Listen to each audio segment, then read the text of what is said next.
Good morning, everyone.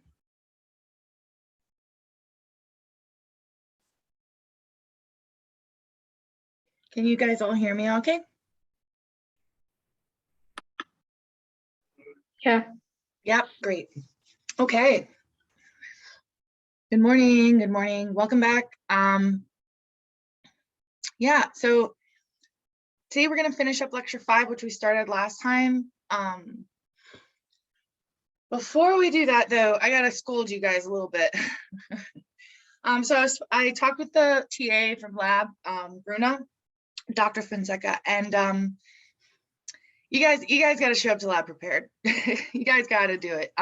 In general, she said that the majority of you are showing up not prepared, at least yesterday, not prepared for lab, which is unfortunate because, so first of all, lab, we're pretty flexible and lenient in this class, right? Like lab lasts on, an X amount of time. Yes, Henry asked, what does she mean by not prepared? I will explain.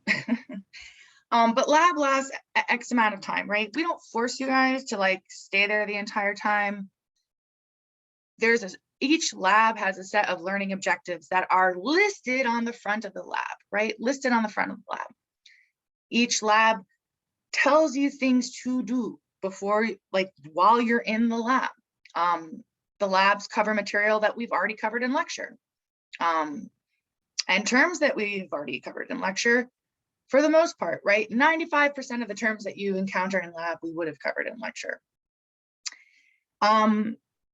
The reason why we need to talk about this is because there's a lot of material in this course. This course moves very quickly, as some of you can see.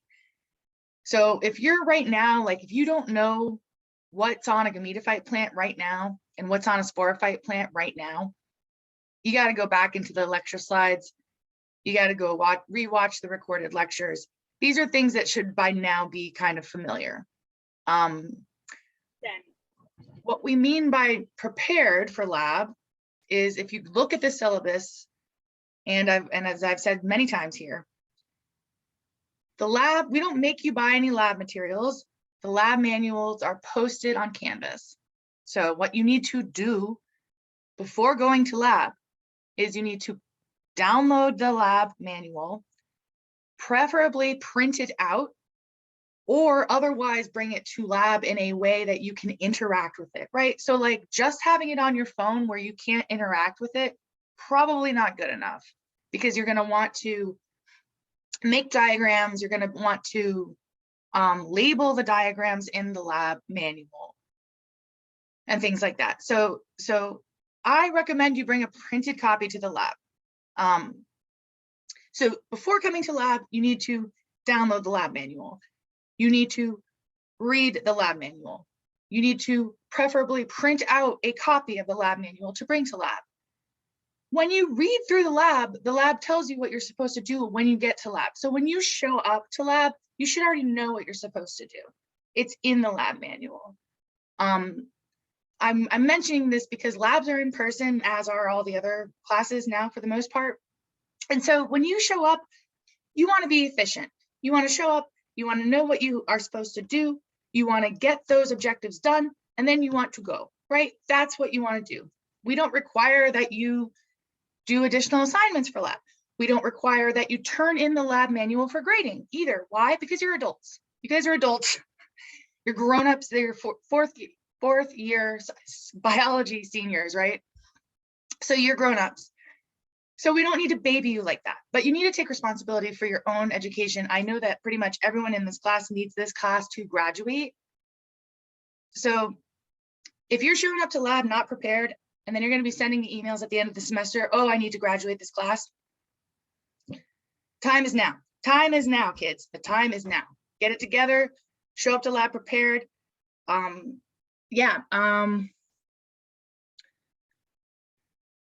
Yeah, she just mentioned that you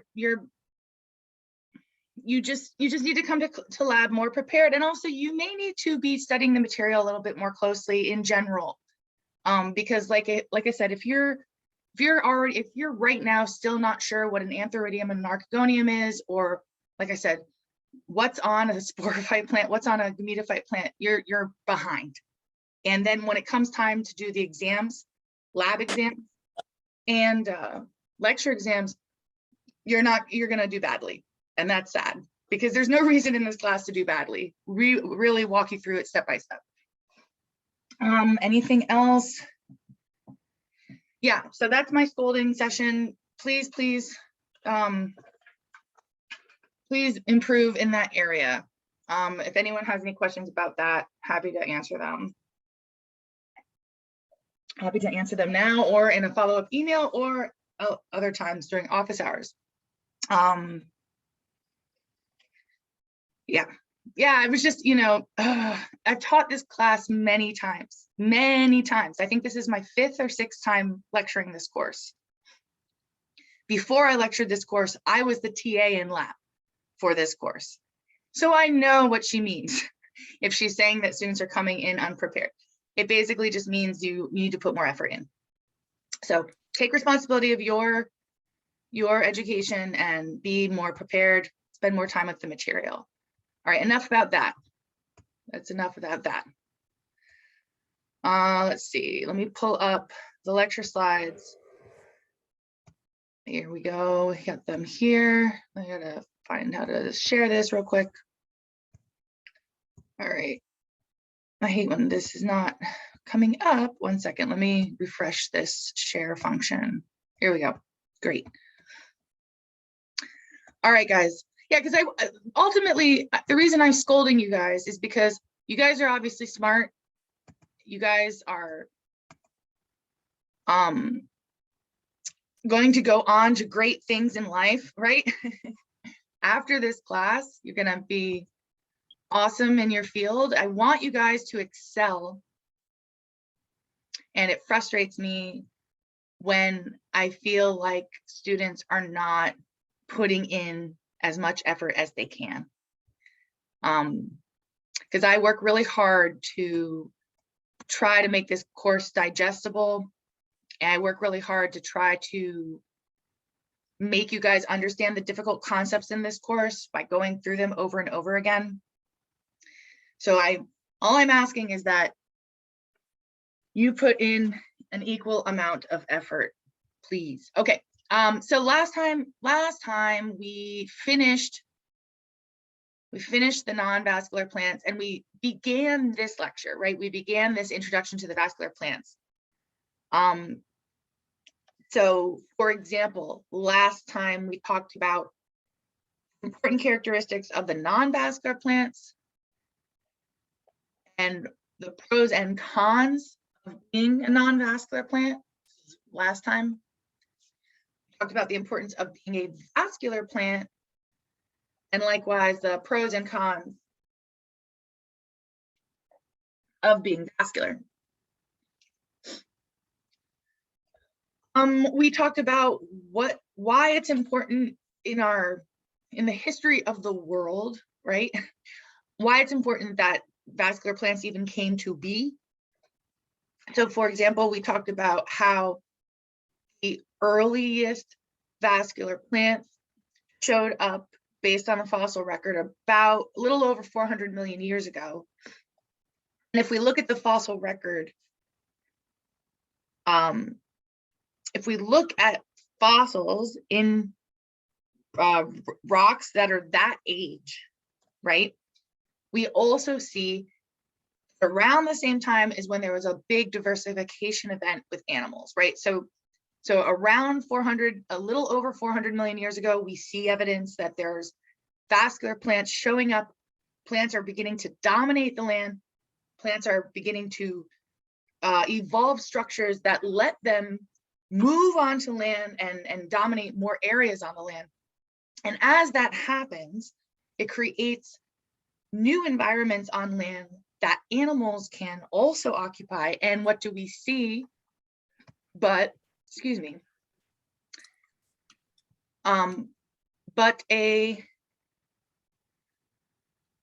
what do we see but a diversification of animals as well, right?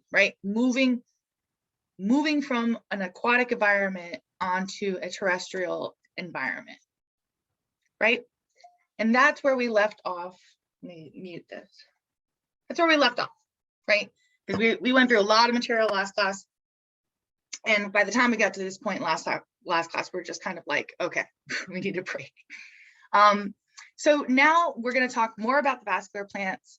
In particular, we'll start with talking about the sporophyte generation of vascular plants. So unlike the vascular plants, sporophyte generation in vascular plants is dominant. Okay, so you have a question. So, okay, so we have a question here. So plants came from aquatic environment before land? Yes. So remember, what lab was it? Or not lab, what lecture was it? It was in the lecture that we introduced the bryophytes, right? In the lecture that introduced the non-vascular plants. Thank you, ECE, lecture 3.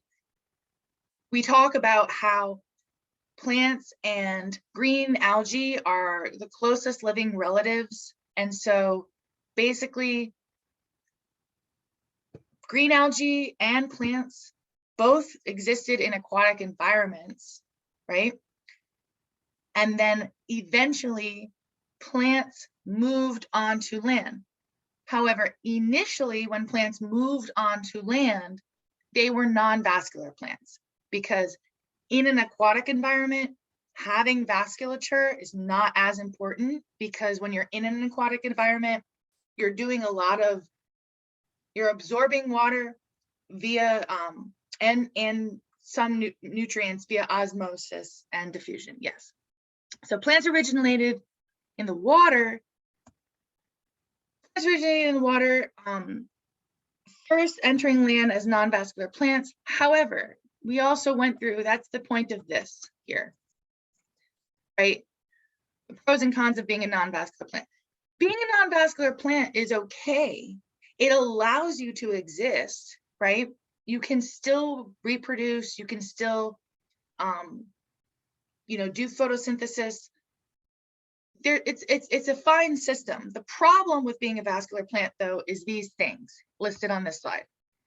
Because you're non-vascular, you're inefficient, you have to be small, you have to have water for sperm to be able to swim, you only have one sporangium per sporophyte plant. These are limitations, and these limitations, or the cons listed here, make it so that you can't exist in certain environments if you're a non-vascular plant. The way that plants resolved that was by, over evolutionary time, becoming more complex, in particular evolving vascular tissue. Because when you have vascular tissue, like we do, right? Like how we have vascular tissue. If you have vascular tissue, it allows you to become, it allows you to grow more complex body plans. It allows you to get bigger in size, and other things like multiple sporangia per sporophyte, right? So plants move onto land, eventually evolve things like vascular tissue.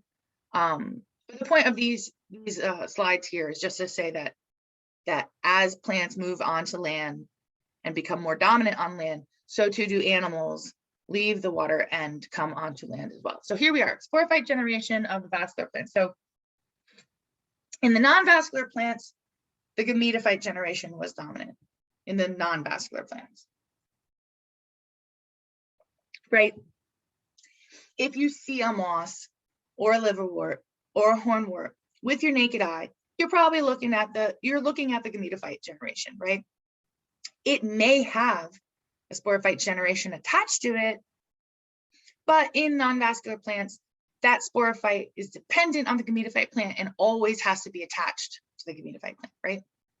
Now we're in the vascular plants. We have a switch in which generation is dominant, and now the sporophyte generation is dominant. As these plants moved onto land and started to evolve these structures, the first things that we start to see are a real shoot system, a real root system, And then of course the vascular system, because remember those non-vascular plants don't have real leaves, right? Don't have real stems, don't have real roots, because those non-vascular plants didn't have vasculature. So now we're in vascular plants, so we're officially going to have roots, stems, leaves, and in the vascular system. Okay, so this picture here is just showing you what some of these early vascular plants might have looked like, particularly these over here, which are lycopods, which we will learn about next lecture. But these other guys here, we're going to kind of just briefly touch on right now. Okay, right. So you don't go from being non-vascular plant to being a vascular plant overnight. This is a process, an evolutionary process. So in between, so you have the non-vascular plants that have certain characteristics that you should be familiar with as of now, right? Because we've already gone through the non-vascular plants. But as they spend more time on land, different things start to happen, and we'll see some small changes at first, such that the plants are kind of like not quite non-vascular, not quite vascular yet. So for example, this now extinct plant Aglaophyton, which we will refer to as the intermediate plant, extinct, you guys should know what that means, but basically it just means that this plant is no longer on Earth, right? But based on the fossil record, this plant was on Earth around 400 million years ago, when plants were starting to evolve these vascular structures. So, but like I said, this is an intermediate plant. So there's some characteristics this plant has that are more like a non-vascular plant, and there's some characteristics this plant has that are showing the beginnings of becoming vascular. So for example, it still doesn't have leaves and roots, which is more like a non-vascular plant. Because it doesn't have any leaves, the primary thing that would do photosynthesis is the stem. So for example, like you can think, and remember, this is sporophyte plant, or sorry, no, this is not sporophyte plant. Sorry, don't worry about that yet. Don't worry about that. Don't worry about that yet. But basically, see, photosynthetic stems, right? Photosynthetic stems. Sorry, I got ahead of myself there. Rhizoids, which we're used to, those are down here, right? So far, no leaves or roots, photosynthetic stem, used rhizoids. Those are more characteristics like a non-vascular plant.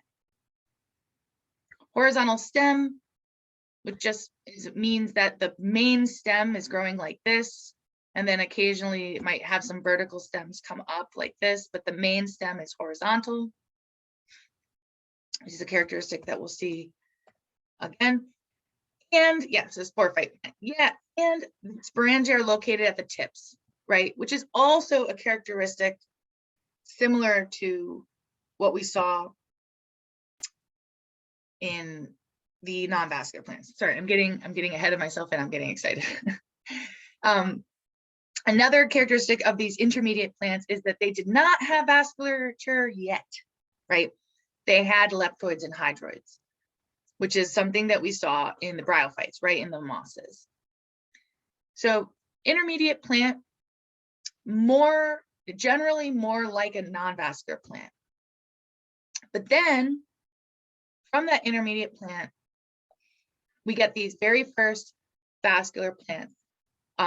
Also, this is Rhiniophyta, aka Cooksonia.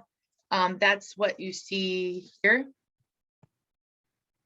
Over here, Rhiniophyta, just to keep you with it here. This is our earliest known vascular plant. There may have been other ones that were before this.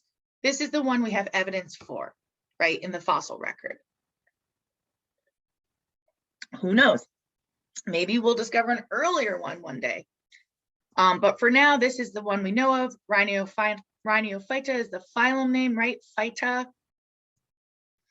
lets you know you're talking about a phylum. And Cooksonia is the genus name. So this phylum went extinct, and to compare it to that intermediate plant we just looked at, it has a lot of the same characteristics. For example, it also does not have leaves or roots yet, right? No leaves or roots yet, just like the intermediate plant. Photosynthetic stem, just like the intermediate plant we looked at. Rhizoids, just like the intermediate plant we just looked at.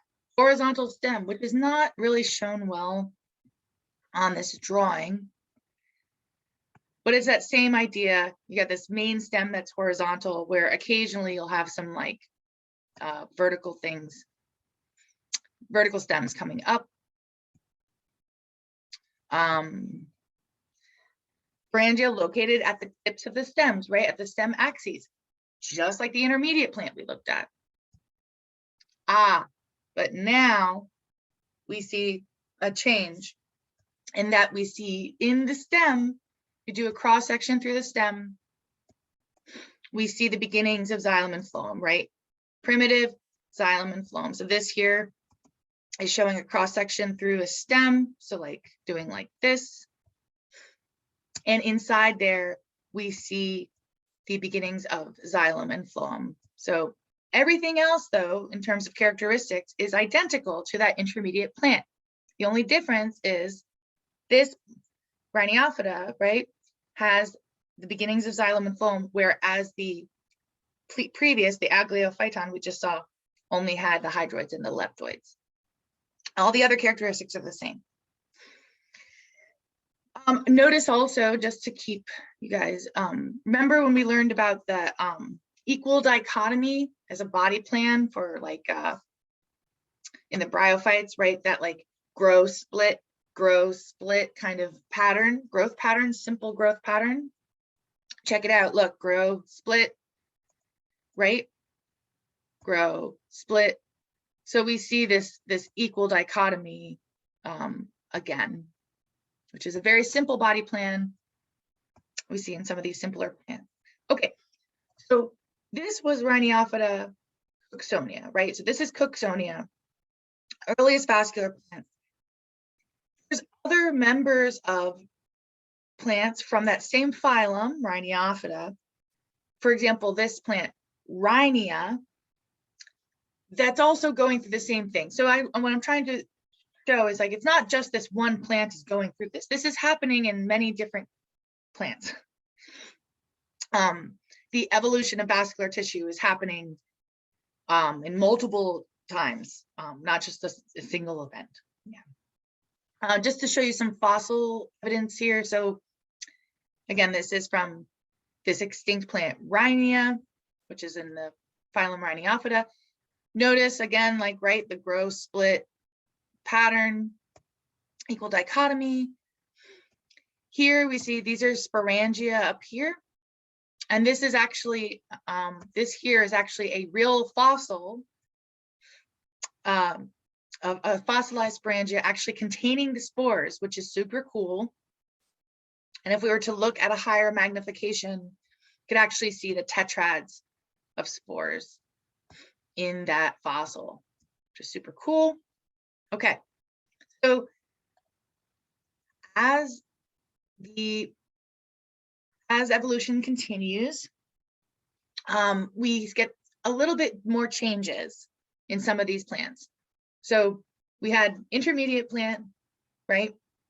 Then we had the first vascular plants, Cooksonia, and then now we're getting into slightly later vascular plants.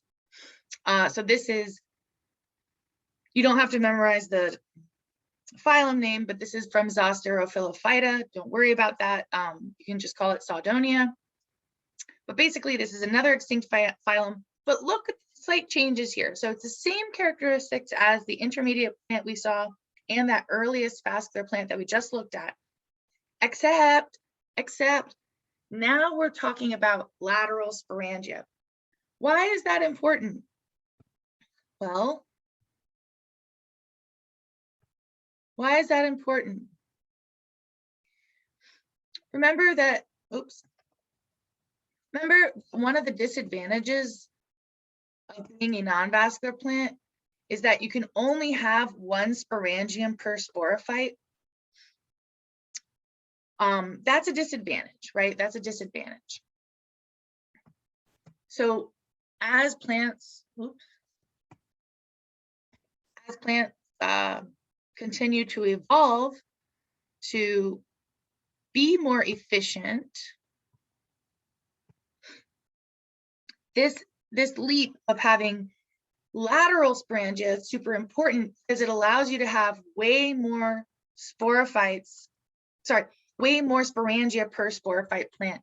So for example, look, if you only can have, let's put it this way, if you only can have sporophytes, sporangia, if you only have sporangia at the tips, right? There's only so many tips, right? There's only so many tips. And so you're limited in how many sporangia you can have on you.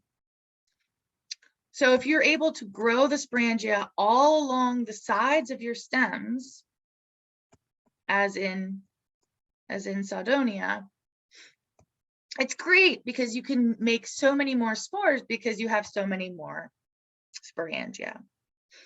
In addition, this plant has more of a modern, meaning modern xylem and phloem, which meaning like the xylem and phloem in this extinct plant looks a lot more like the xylem and phloem we see today in modern plants. So lateral sporangia is a big deal because it allows you to have more surface area for sporangia, so you can make a lot more spores. But there's another thing here that's new, which is this thing called enations. So I don't know if you can see, whoops.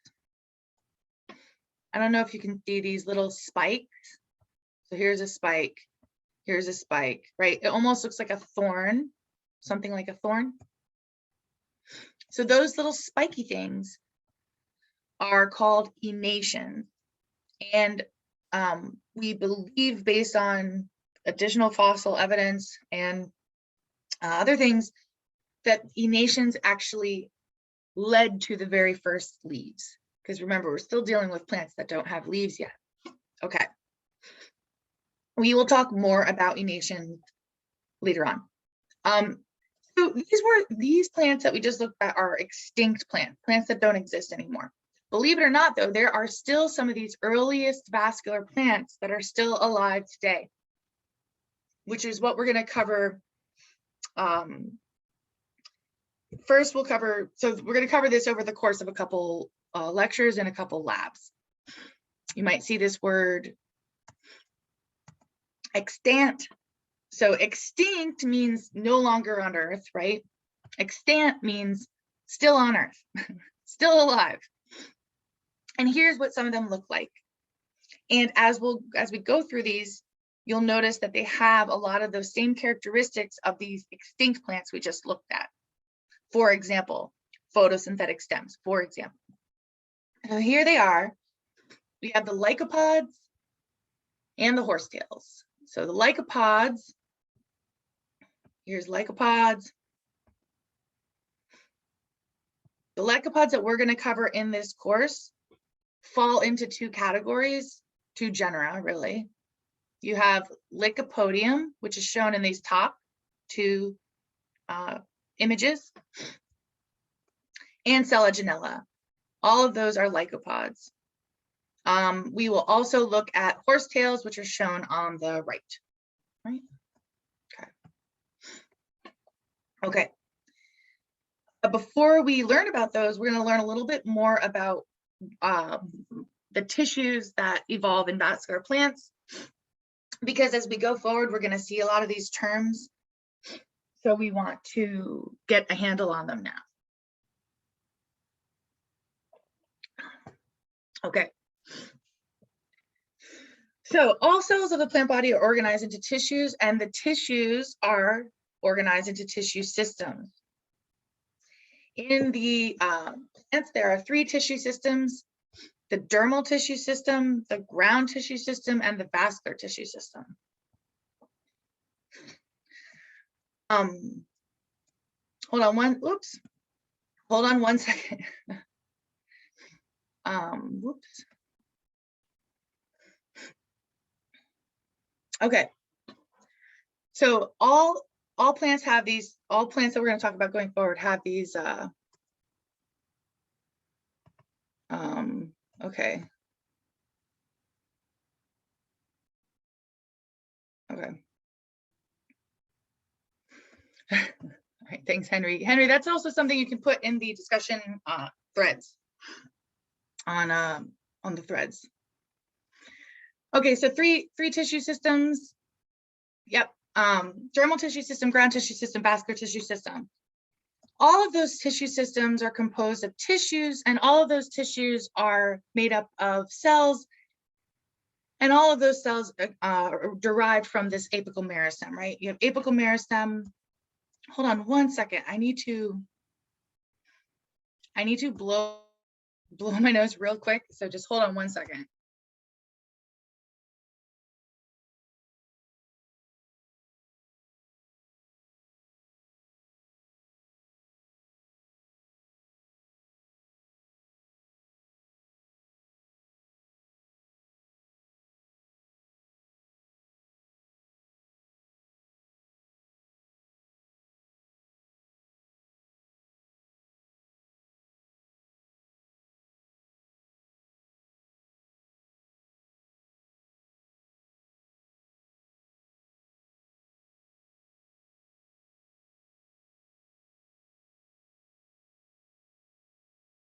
Okay, sorry about that. Yeah, we're going to cover these a lot in subsequent classes, so I'm not going to go through the whole thing right now, but this is a good slide to make note of in the next, sorry, I all of a sudden don't feel very well. And so unfortunately, I think I'm gonna have to stop class. I apologize for that. I just all of a sudden don't feel very good. And so what I'm gonna do is I will finish this lecture up later today and post a recording of the lecture. And yeah, but sorry about that. I don't know what's happening, and I all of a sudden don't feel very well. So I'll finish this lecture up. I'll record the lecture for you guys, and I will post it on YouTube for you guys to watch. Okay. Thank you. Sorry about that. Talk to you guys later.